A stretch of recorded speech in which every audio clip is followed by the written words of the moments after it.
Баршаңызға қайырлы күн. Каналыма қош келдіңіздер. Жаңа оқырман болсаңыз, каналыма тіркеле кетіңіз. Бүгін йогуртты пирог дайындайтын боламыз. Өте керемет, дәмі деген өте күшті шығады. Ол үшін бізге шекер, жұмыртқа қажет болады. Шекеріміз бен жұмыртқаны жақсылап араластыратын боламыз.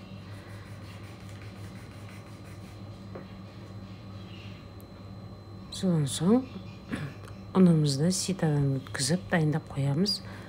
Соның үстіне қопсытқышымыз саламыз. Енді жұмыртқамыз бен шекерімізге осы ұнды салатын боламыз. Бұлғап аламыз, кішкене араластырып.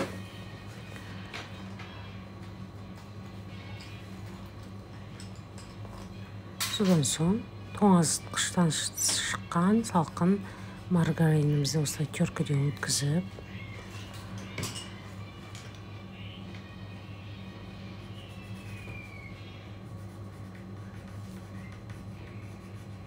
майды шығарып ертіп қажет жоқ. Осылай тоңазытқыштан бірден шығарып, осылай теркіден өткіземіз.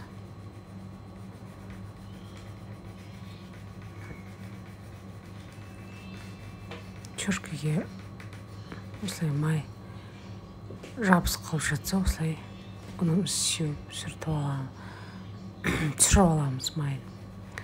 Содан соң майымыз бен ұнымызды әдемілеп тесто ететін боламыз.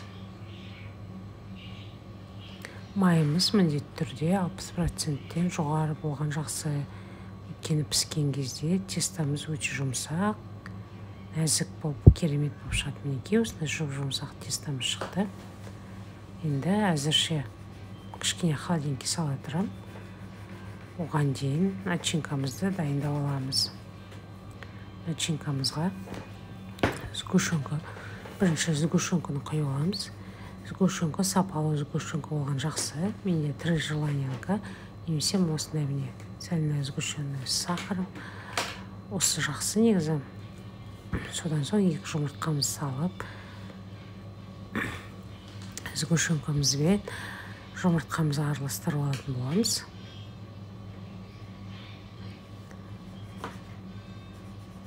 Жақсылап араластырамыз.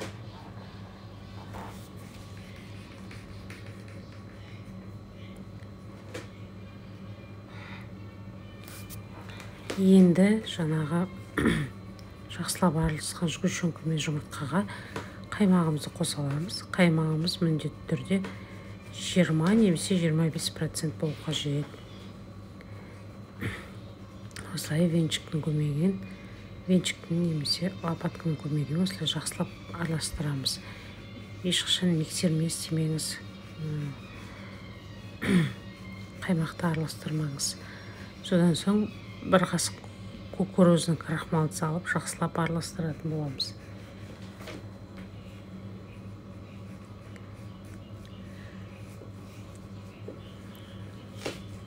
Дұрыстап әбден араластыру қажет.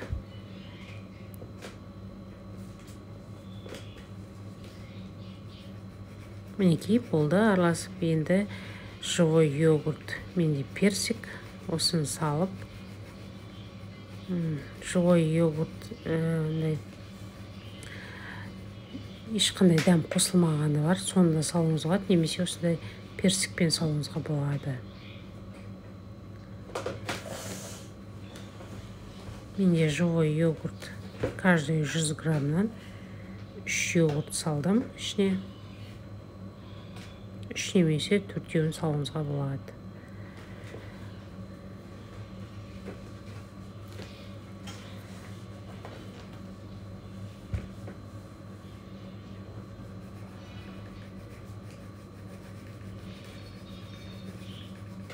Мінекей, енді жақсылап араластырып аламыз осылай.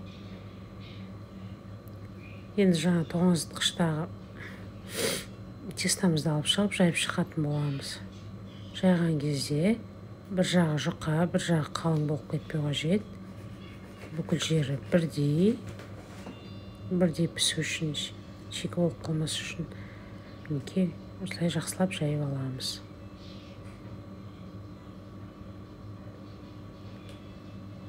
сіздер оқтаумен жайсаңыздар да болады. Маған осылай қолмен жайған ыңғайлы.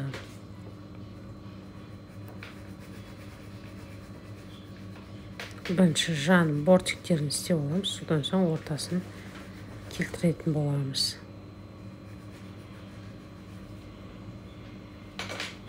Тестасы өте жұмсақ, дәмді болып шығады, май болғандықтан.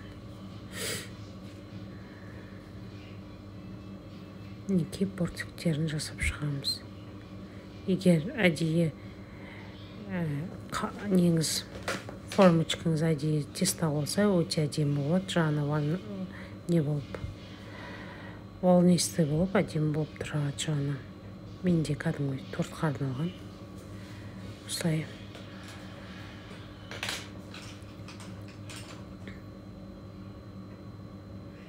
Неке дайын болды неміз.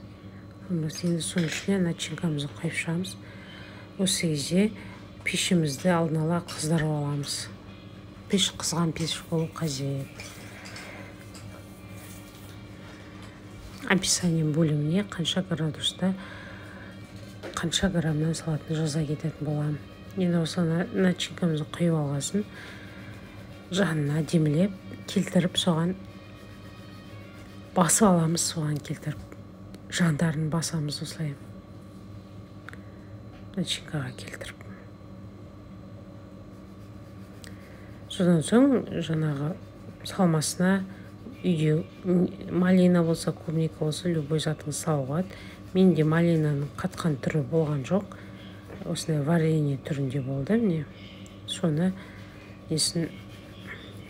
малинасын осылай салып шығып жатырмын.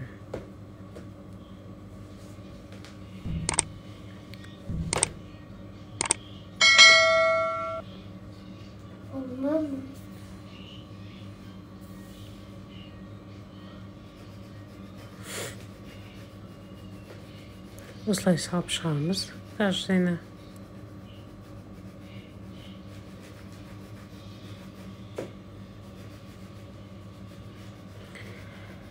Қызып тұрған пешімізге салып аламыз.